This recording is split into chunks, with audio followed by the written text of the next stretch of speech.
அஸ்ஸலாமு அலைக்கும். ஏற்கனவே நாங்கள் தந்த வீடியோவில் முதல் 3 கேள்விக்கும் பகுதி 2ல் சப்போர்ட்டிங் செமினார் பேப்பரில் முதல் 3 கேள்வி தந்தோம். இப்போ இன்றைக்கு 3 கேள்வி பார்ப்போம். முதலாவது கேள்வி வரைவு. y சமன், இது 4ஆம் கேள்வி.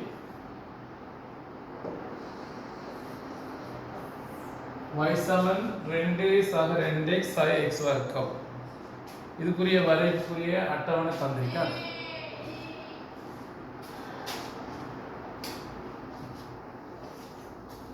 இந்த அட்டவணையில் ஒரே ஒரு இடைவெளி தான் இருக்குது. இந்த இடைவெளியை நாங்கள் நிறைச்சதுக்கு இந்த சமன்பாட்டில் எக்ஸுக்கு பதிலாக 2 பிரதிட்டால் விட வரும். ஆனாலும் நாங்கள் சமச்சீர் தன்மை பயன்படுத்தி வையினுடைய ஆள்கூறுகளின் சமச்சீர் தன்மை இங்கே மறையாறு மறையொன்று அப்போ 2 டிகிரி இங்கே 2 வரும். அந்த அளவுக்கு நாங்கள் போட்டால் போதும், ஒரு புள்ளி கிடைக்கும். முதலாம் கேள்வி எக்ஸ் சமன் 2 ஆகும்போது வயிறு பெருமான கேட்டு இல்லை. அப்போ நாங்கள் y சமன் 2 எழுதுவோம். y சமன் 2 எழுதுவோம். அடுத்த கேள்வி, இந்த வரைவை வரைகான்னு கேட்டீங்க. ஆக முதலாவது ஆள்கூறு எக்ஸில் மறை 2, வையில மறையாது. அப்ப இன்னைக்கு வரும் முதலாவது ஆள்கூறு. அடுத்த ஆள்கூறு மறை 1, வையிலே மறை 1 இன்னைக்கு வரும். அடுத்தது 0 2, இது 1 2 3 வச்சுக்கலாம். 2 இங்க வரும்.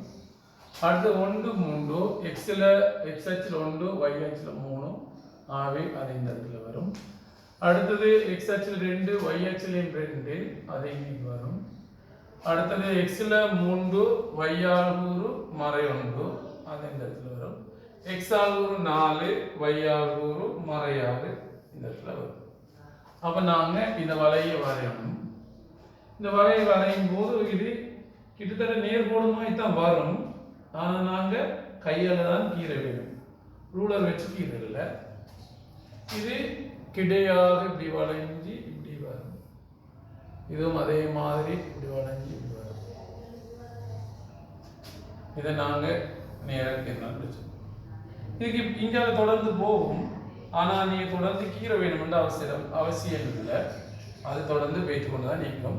நீங்க இந்த அளவு கீறினாலும் போதும். சில இடம் கட்டாயம் கீரணும்னு சொல்லுவோம், அப்படி இல்லை. ஏன்னா இந்த வீச்சுக்குள்ளதான் கேட்டிருக்கிறதால நீங்க மட்டும் கீறினா போதும்.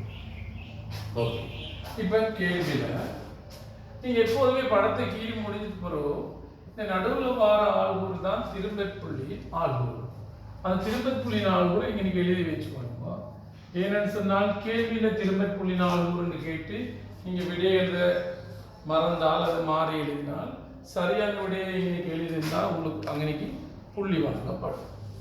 அடுத்து y சமன் 0 ஆகும்போது இந்த சார்ந்த வையில 0 ஆகும்போது எக்ஸ் இந்த மூலகங்கள் கேள்வி கேட்கிற அதை நாங்கள் ஃபர்ஸ்ட்டுக்கே எழுதி வைப்போம். இந்த y அச்சில் எக்ஸ் சமன் இந்த y அச்சு 0 ஆகிறது இந்த கோடு. ஆக இந்த 2 புள்ளியிலையும் மார்க் பண்ணிட்டு இதை நீங்க எக்ஸ் ஆகுற குறிச்சிடும். மறை பக்கத்துல 0க்கு பிறகு வருது. ஆகவே சைபர் கசம் 7வது புள்ளி கூட அது போகும். நீ கீறி பார்த்தீங்கன்னா மறை சைபர் கசம் 7. நான் இந்த கோட்டை கொஞ்சம் அழிச்சுடுவேன்.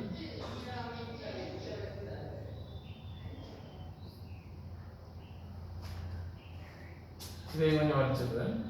சரி, அப்ப மறை சைபர் கசம் 7 என்று குறிச்சு கொள்ளுவோம். அடுத்தது இங்க அடுத்த பக்கம் இது 2க்கு பிறகு நேர் பக்க திசையில 2க்கு பிறகு அதுவும் 7வது சின்ன பெட்டி கூட தான் போகும். ஆகவே 2.7 என்று குறிச்சு கொள்ளுங்க. நான் இந்த கோட்டையை கொஞ்சம் அழிச்சிடுவேன்.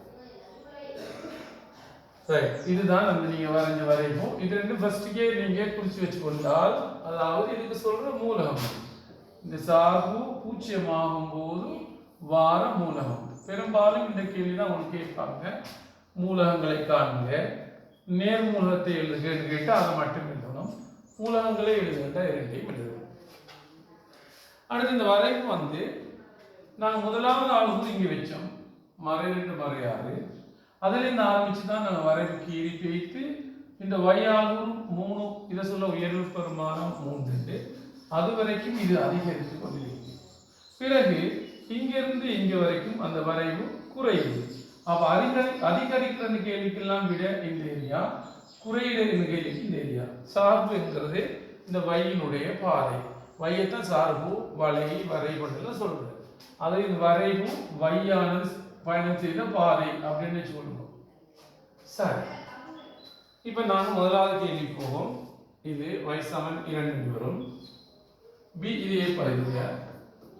b பகுதியில் முதலாவது கேள்வி 2 சக 2x x வர்க்கத்தின் மூலகங்களை காண்க.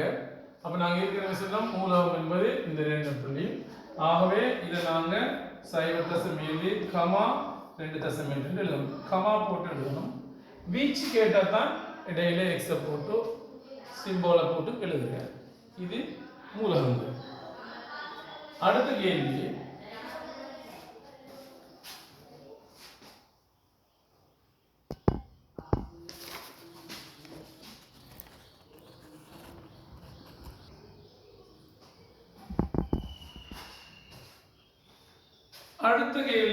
y சமன் மறை 6க்கும் y மறை 1க்கும் இடையில இருக்கும்போது y ஆனது y என்ன இந்த வரைவானது மறை 6க்கும் மறை 1க்கும் இடையில y என்பது இந்த இருக்குது.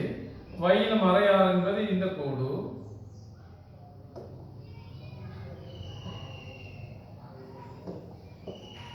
y ல மறை 6 என்பது இந்த கோடு. y ல மறை 1 என்பது இந்த கோடு. அப்ப நாங்கள் இரண்டையும் குறிச்சு கொள்வோம். இதுதான் y சமன் மறை 1, இது y சமன் மறை 6. இந்த ரெண்டு கோட்டுக்கும் இடையில வரைவு இருக்கும்போது, அப்ப இந்த ரெண்டு கோட்டுக்கும் இடையில வரைவுண்டா இதை நான் இப்போதைக்கு அழிச்சிடுவேன். இதை துண்டு அழிச்சிடுவேன், இதையும் அழிக்கிறேன். இப்ப பாத்தீங்கன்னா உங்களுக்கு விளங்கும் இந்த ஏரியா தான். இவ்வளவுதான் அவங்க பேசுறாங்க.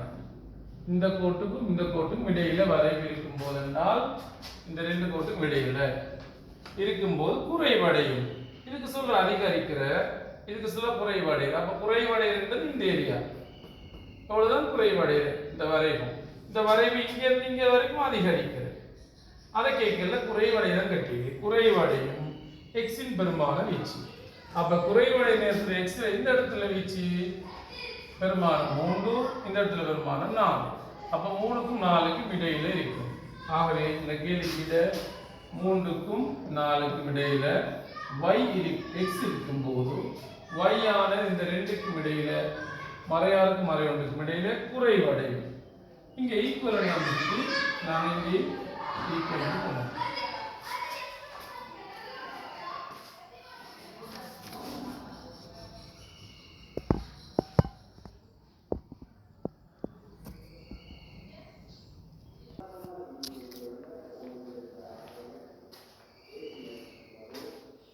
அப்ப நாங்க இங்க சமன் வந்தால் இங்கே நாம சமன் போட்டோம். இதுல y மறையாருக்கு சமன் தந்தால் மட்டும் தந்தால் மறையாருக்குரிய பெருமானம் x ல 4. அப்ப நீங்க 4க்கு தான் சமன் போடணும். மறை 1க்கு மட்டும் சமன் தந்திருந்தால் மறை 1க்குரிய x ஆகுது 3க்கு தான் சமன் போடணும். சரி, அப்ப நாங்க இதை பழையபடி வச்சுக்குவோம்.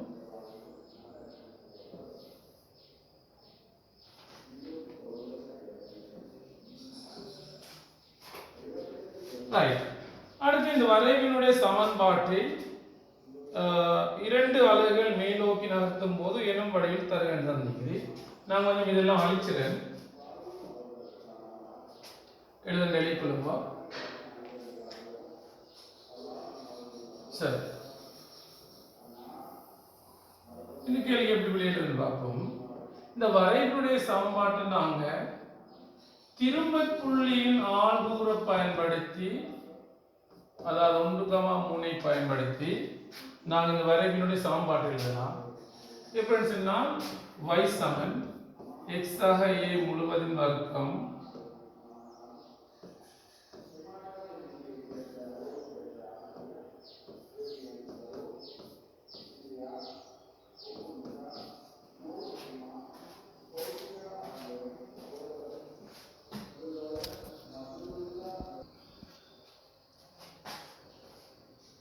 இப்ப இந்த வரைவினுடைய சமன்பாடு இந்த வடிவில் எழுதலாம். இந்த வடிவம் என்பது இங்கே x வர்க்கத்துல குணகம் பிளஸ் ஆயிருந்தால் இப்படி வரும் இழிவு பெருமானமா. இது உயர்வு பெருமானமா இருக்கு சுற்றி முன்னால் ஒரு மைனஸ் வந்து வரும் பொழுது சரியா, இந்த மைனஸ் வந்து உயர்வை காட்டுறதுக்கு. இப்ப கேள்வி பேப்பர்ல உங்களுக்கு பிளஸ் மைனஸ் இதுல எது மாறி வந்தாலும் நீங்க அதை பத்தி கேர் பண்ண வேணாம். நீங்க எப்போதுமே எழுதும் போது இது ரெண்டுக்கும் சக போட்டு எழுதுங்க. நீங்க விடை எழுதும் போது பார்த்தீங்கன்னு சொன்னா அவங்க தந்த ஃபார்ம்ல இருக்க மாதிரி, அதனால நீங்க யோசிச்ச தேவையில்லை. முதலாவது இந்த மாதிரி எழுதிக்கொள்வோம். இப்ப திருமற்புள்ளி நால்கூறுல வர எக்ஸ் ஆல்கூரை இந்த எக்ஸோட வர இந்த ஏ என்ற எழுத்துக்கும் y ஆல்கூரை இது எக்ஸ் ஆல்கூறு இது y ஆல்கூறு y ஆல்கூரை இந்த மாறிலி b-க்கும் நீங்க பிரதியிடணும். அப்ப நாங்க x இந்த a-க்கு பதிலாக ஒன்றையும் வர்க்கம் b-க்கு பதிலாக இதுல +3 இருக்குது சக 3 அதை போடணும். இப்ப இங்க அந்த ரெண்டு x ஆல்கூரையும் y ஆலும் பிரதியிட்டோம். x ஆல்கூரை பிரதியிடும் போது இங்க பிளஸ் இருந்தால் நீங்க இங்க மைனஸ் போடணும். இங்க -1 இருந்தால் இங்க பிளஸ் போடணும். அவ்வளவுதான் செய்யணும். பிளஸ் இருந்தால் மைனஸ் போடணும், மைனஸ் இருந்தால் பிளஸ் போடணும். இதுதான் இந்த தரப்பட்டுள்ள வரைவினுடைய சமன்பாடு. இதனுடைய சமன்பாடு வரைவு. இப்ப என்ன செய்யறாங்கன்னு சொன்னால் நீங்க பாருங்க, நீங்க இதை உயர்வு பெருமானம் 3 அது சொல்லித்தான் இங்க நாங்க 3 போட்டிக்கிறோம். உயர்வு பெருமானம் 2 ஆக இருந்திருந்தால் இங்க 2 வந்திருக்கும். உயர்வு பெருமானம் 1 ஆக இருந்திருந்தால் இங்க 1 வந்திருக்கும். இதுல சொன்னாங்க இந்த வரைவை இரு அலகுகள் மேல் நோக்கி. அப்ப இது மேல் நோக்கி 2 அலகு நகர்த்தும் போது இந்த 3 4 ஆகி 4 5 ஆகும். ஆக இந்த உயர்வு பெருமானம் மட்டும்தான் மாறும். ஆகவே புதிய வரைவினுடைய சமன்பாடு புதியது வந்து y சமன் சக x சக 1 முதல்ல சக 5 என்று வரும். புதியது வந்து எப்படி வரும்? 5 என்று வரும். இதுதான் வரைவினுடைய சமன்பாடு.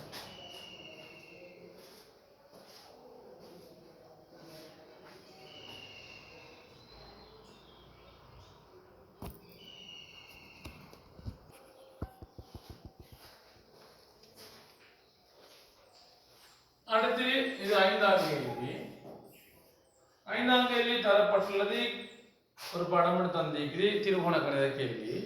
கிடைத்தரை மீது அமைந்துள்ள நிலைக்குத்தான தென்னை மரம் AB மற்றும் கோபுரம் XY என்பன உருவில் காட்டப்பட்டுள்ளன. தென்னை மரத்தில் ஏறும் ஒரு மனிதன் அதன் அடியிலிருந்து கோபுரத்தின் உச்சிக்கு சமனான தென்னை மரத்திலிருந்து அடியிலிருந்து இந்த கோபுரத்தின் உச்சிக்கு சமனான புள்ளி Qவில் சற்று நேரம் தரிக்கிறார். அதிலிருந்து தென்னை மரம் வழியே 12 மீட்டர், இதிலிருந்து 12 மீட்டர் மேல் நோக்கி P எனும் புள்ளியில் நிற்கிறான். இப்ப Pக்கு வந்துட்டார். அப்போது அவனுக்கு கோபுரத்தின் உச்சி y ஆனது, கோபுரத்தின் உச்சி என்ற இது இங்கே நிற்கிறான்.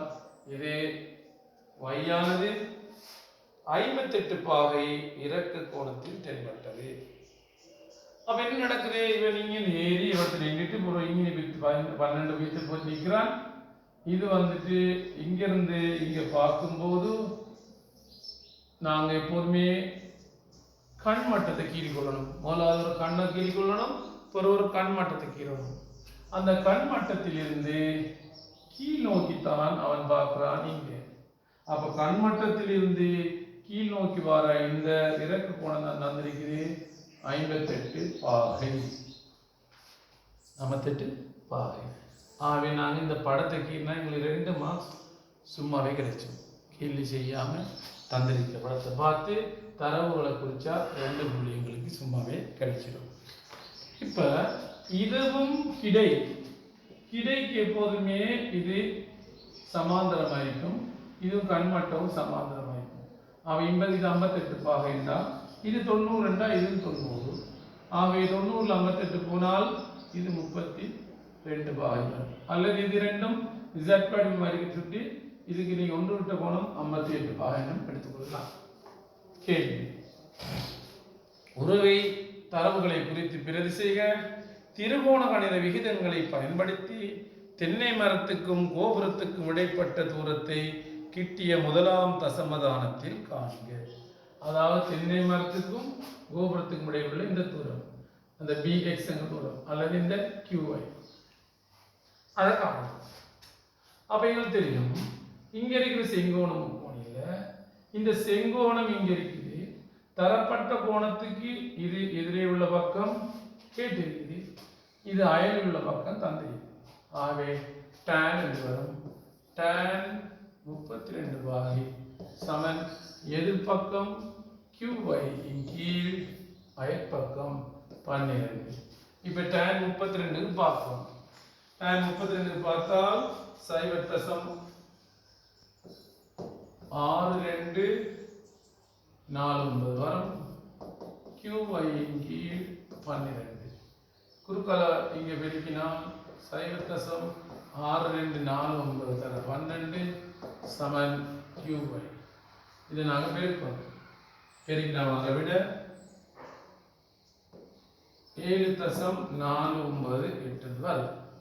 ஆகவே கிட்டிய ஒரு தசமதானத்தை கொடுத்தால் 7.5 மீட்டர் வரும் QY.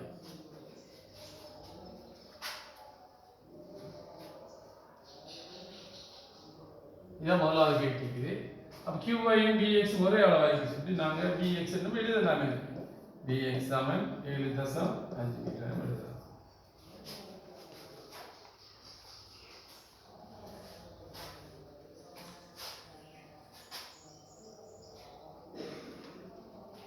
மிச்சம் இலகுவான கேள்வி. டிக்னோமெட்ரி சுற்றி ஒருத்தரும் செய்யறதில்ல, ஆனால் இருக்கிற கேள்வி இலகுவான கேள்வி இது. அடுத்தது PC இன் நீளம் Pயில் கட்டப்பட்ட ஒரு இறுக்கமான கம்பி உண்டு. இந்த Pயில கட்டப்பட்ட இறுக்கமான கம்பி உண்டு. தரையில் உள்ள புள்ளி Cயில் இணைக்கப்பட்டுள்ள, தரையில் உள்ள புள்ளி C என்ன இங்கே, அதாவது இங்கே ஒரு கம்பியை கட்டி இதோட இணைக்கிறாங்க.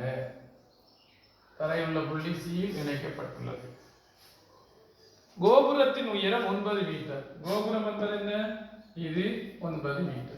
அப்ப இது 9 மீட்டர் என்றால் இதுவும் 9 மீட்டர். Cயிலிருந்து பார்க்கும் போது, இந்த இடத்துல இருந்து பார்க்கும் போது P தென்படும் ஏற்ற கோணம், இந்த கோணமானது 57 பாகையிலும் அதிகம் என காட்டுக. அப்ப எங்களுக்கு தந்திருக்கிறது இது 25 மீட்டர் இருக்கு இந்த தூரம். இந்த படத்தை நான் அங்கிட்டு நடத்து போயிருக்கேன். உங்களுக்கு தெரியும் இது 25, இது P, இது C, இது B, இது 12 சமம் 9. இங்க பாருங்க, இது 12, இது சமம் 9. அப்ப 12 9 21. இந்த கோணத்தை தான் கேட்கிறேன்.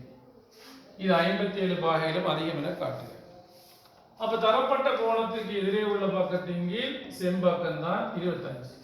ஆகவே sin θ சமன் 21 இன் கீழ் செம்பக்கம் 25. அப்ப நாங்க இதை பிரிச்சோம். அப்படி நாங்க பிரிச்ச வாரது 0.8400 வருது. அப்ப sin θ தான் இது. சாரி, இங்க எழுதுறேன். ஆகவே θ சமன், நீங்க sin அட்டவணையில இன்வெர்ஸ்ல பார்த்தால் 57/8 கதை வரும்.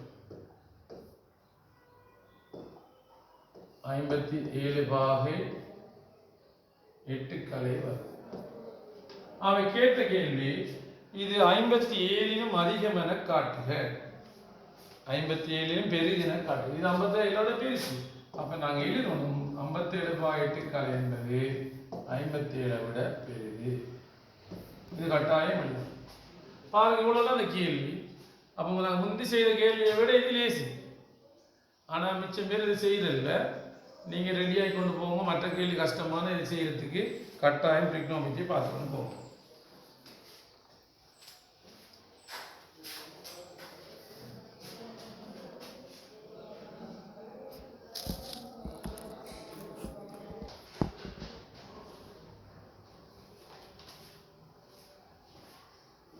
இப்ப நாங்கள் 6ஆம் கேள்வியை பார்ப்போம். குறித்த வயலிலையில் 60 அங்கத்தவர்களை கொண்ட குழு ஒன்றில் உள்ள எண்ணிக்கையின் நிறைகள் தரப்பட்டுள்ளது. அப்ப இதில் தந்திருக்குது 60 பேர்ல நிறை. அப்ப 60 பேர் நிறைய என்ன தந்திருக்குது 44 44 48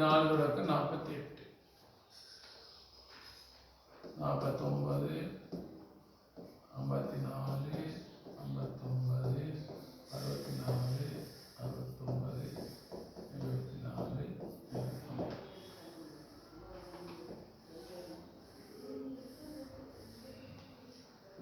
69 74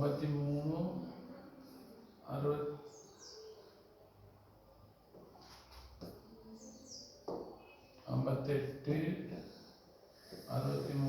58 63 68 73 இதுக்குரிய வகுப்பாய்டு தந்திக்கு 8 10 11 8 10 11 9 8 7 7 4 எல்லாம் கூட்டினா மொத்தம் 60 பேர். இரண்டு அவங்க 60 பேர் தரன்னு தந்திக்கு ஆகவே 60 பேர். அப்போ உங்களுக்கு இதுவரைக்கும் இது என்னன்னு தெரியாதவங்களும் எக்ஸாம்ல போய் எழுதலாம். இந்த தார அட்டவணையில இடையாக தந்திருக்க முதலாவது குளத்திலையும் கீழுக்குள்ளத 3வது குளத்திலையும் கீழுங்கோ. இதுல நீங்க எப்படி செஞ்சாலும் உங்களுக்கு புள்ளிகள் வழங்கப்படும். நீங்க விலகல் முறையில் செஞ்சாலும் சரி, எஃப்எக்ஸ் போட்டு செஞ்சாலும் சரி, எப்படி செஞ்சாலும் புள்ளி வழங்கப்படும்.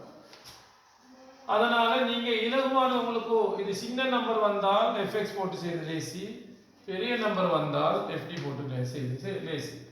அவை சின்ன நம்பர் ஆகிருக்கு சொல்லிட்டு நீங்க எஃப்எக்ஸே போடலாம். இப்போ முதலாவது நீங்க நினைச்ச வேண்டிய இது 3வது 2வது 4வது, அதாவது நடுப்பெருமானமும் எஃப்எக்ஸ். நடுப்பெருமானம் என்றா 44க்கு 48க்கு நடுவுல வர நம்பர். நடுவுல 45 46 47 3 நம்பர்ல நடுவுல இருக்கு 46. அதை கண்டுபிடிச்சு இது 2ஐயும் கூட்டினா 92, அது 2ஆல பிரிச்சா 46. இந்த வகுப்பாயின் பரமன் இப்படி பார்த்தா 4 மாதிரி தெரியும் உங்களுக்கு. ஆனா இப்படி பார்க்க வேணும். இப்படி பார்த்தீங்கன்னு சொன்னா 5 தான் அதிகரிச்சிடும் போகுது. ஆகவே 5 அதிகரிச்சு எழுதணும். 61 65 66 71 76 89. எஃப்எக்ஸ் என்றால் இதனை பெருக்கி போட வேணும். 46 8ஆல பெருக்கினால்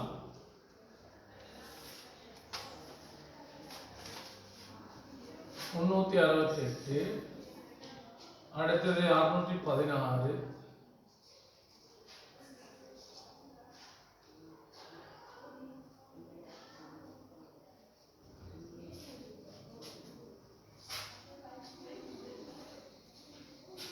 ஐநூற்றி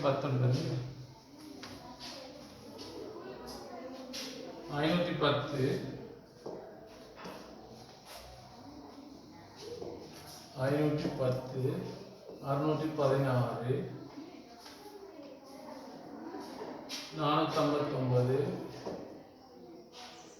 549 528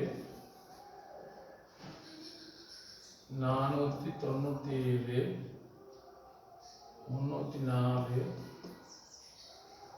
243.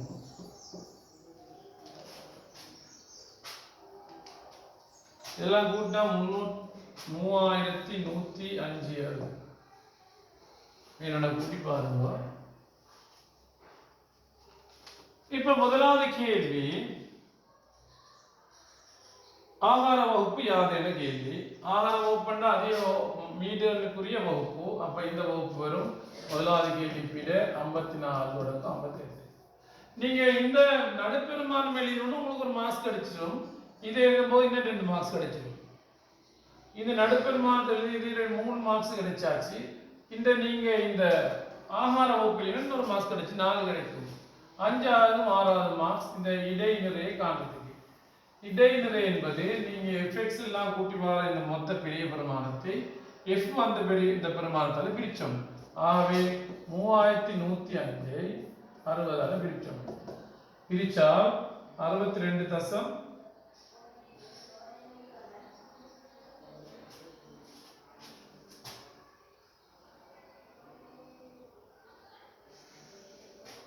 51.75 வருது இல்லையா? கொஞ்சம் மீடியம் கூட்டி பார்ப்போம். கூட்டல் பெரியாது. கூட்டுவோம்.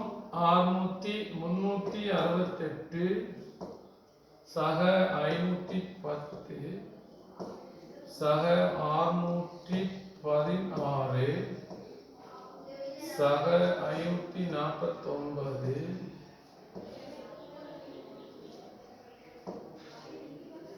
சக 528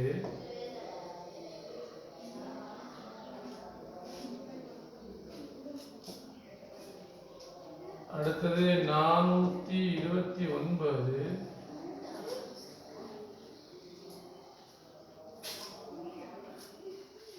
549 சக 304 சக 243 சாரி திரும்பி கூட்டுறேன் 368 சக 510 சக 616 சக 549 சக 528 வச்சுக்கொள்வோம்.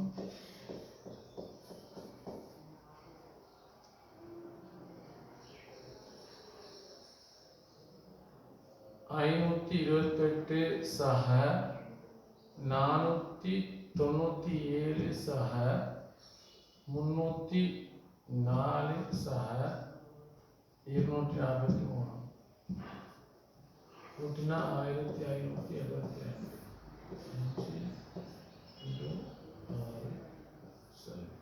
3615 இன்னைக்கு ஒரு 510 மிஸ் ஆயிருக்கு. அதாவது ஓகே 3615 டவுட் வந்து கேட்டேன். அப்போ வருது 3615 ரைட். இப்போ 3615 நாங்கள் 60 பிரிச்சால் 3615 பிரிச்ச வேணும் 60 பிரிச்சா 60.25 60.25 இதுதான் இடைநிறை. அதாவது 60 பேருடைய இடைநிறை இது. அடுத்த கேள்வி, இக்குழுவில் 45 ஆண்கள் இருந்ததுடன் அவர்களின் இடைநிறை 62.3 கிலோகிராம் என அறியப்பட்டது. அதன்படி இக்குழுவில் உள்ள ஒரு பெண்ணின் இடைநிறையை காண்க. ஆணின் நிறை தந்திருக்குது, எஞ்சியுள்ள பெண்களின் நிறை கேட்டிருக்குது. அப்ப எங்களுக்கு தெரியும் மொத்தமாக 60 பேர் இருந்து மொத்தமாக 60 பேர் இருந்த அதுல 45 பேர் நிறை தந்திருக்கு இடைநிறை. இப்ப எங்களுக்கு தெரியும் 9 பாடங்களின் சராசரி 60 மார்க்ஸ் என்றால் மொத்த புள்ளி காண்பா 60 மார்க்ஸ் 9ஆல பெருக்கணும் 540 புள்ளி வரும். அப்ப அதே மாதிரி தான் நீங்க ஆண்கள்ல 45 பேர் இடைநிறை தந்திருக்குது 62.3. அப்ப நான் இவங்க மொத்த நிறை கண்டுபிடிச்ச 62.3 40ஆல பெருக்கும். பெருக்கினா வாரது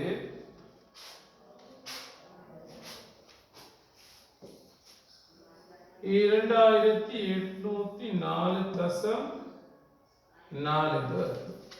இதுதான் அந்த ஆண்கள் நிறை. அப்ப எங்களுக்கு தெரியும் ஆண்களும் பெண்களும் சேர்ந்து 3615 இது அடிச்சுற 3615 டோட்டல் 3615 கிலோ வருது ஆண்களும் பெண்களும் சேர்ந்து. அப்ப 3000 அப்ப பெண்கள் வருவாங்க 3615 2804.4 கழிச்சு வாருது. கழிச்ச 6 0 1 8 810.6 கிலோகிராம் வரும் பெண்களின் மொத்த நிறை. பெண்கள் 15 பேர் இருக்கிறதால என்ன மொத்தம் 60 பேர் தானே. அப்ப பெண்கள் இடைநிறை வந்து 810.6 15ஆல பிரிக்கும். அப்படி பிரிச்சால் என்ன பெருமானம் வரும்? 810.6 பிரிக்க வேணும் 15 54.04 கிலோகிராம். அடுத்த கேள்வி, இந்த ஆயின் போது 60 கிலோகிராமிலும் கூடிய நிறையுடையவர்களுக்கு மாரடைப்பு ஏற்படுவதற்கு அதிக வாய்ப்பு காணப்படுவதாக சொல்லப்பட்டது. 60 கிலோகிராம் கூட இருக்கிறார்கள். அப்ப இதில் தந்திரிக்கத்தில் மாரடைப்பு ஆண்களுக்கா பெண்களுக்கா அதிகம் என காட்டுகிறது கேட்டிருக்குது. எங்களுக்கு தெரியும், இங்க ஆண்கள்ல சராசரி வந்து எங்களுக்கு வந்து 62 எங்களுக்கு ஆண்கள்ல சராசரி வந்து 62.32 வந்து இல்லையா. ஆண்கள்ல தந்திரிக்கு இடை 62.3. அப்ப ஆண்கள் 62.3 சொன்னால் பெண்களை வந்து 54.04 இருக்குது. எனவே இதை விட இது அதிகமாக இருக்கிறதால ஆண்கள் நிறை தான் அதிகமாக இருக்கு. ஆகவே இந்த பேப்பர்ல வந்த மொத்தம் 12 கேள்வியில நாங்க ஏற்கனவே ஒரு வீடியோ அனுப்பியிருந்தோம் 3 கேள்வியில. இந்த 3 கேள்விக்கு 6 கேள்வி. அடுத்த கேள்வி உங்களுக்கு அனுப்புறேன். நீங்க இந்த பேப்பரை நான் திரும்பவும் சொல்றேன், நீங்க திரும்ப திரும்ப செஞ்சு பாருங்க. ஏனென்றால் இது மாதிரியான கேள்விகள் தான் உங்களுக்கு பேப்பர்ல எக்ஸாமுக்கு வரும். வசனங்கள் அதிகமாக இருக்க கேள்வி தான் வரும். கேள்வியை நீங்கள் இந்த கேள்வியில் கீழ்த்துண்டு பெரிய வசனத்தில் கேள்வி வரும். அதை சரியாக கிரகித்து புரிந்து கொண்டு தான் வெளியிடணும். இன்ஷா அல்லாஹ் அடுத்த கிளாஸில் பார்ப்போம்.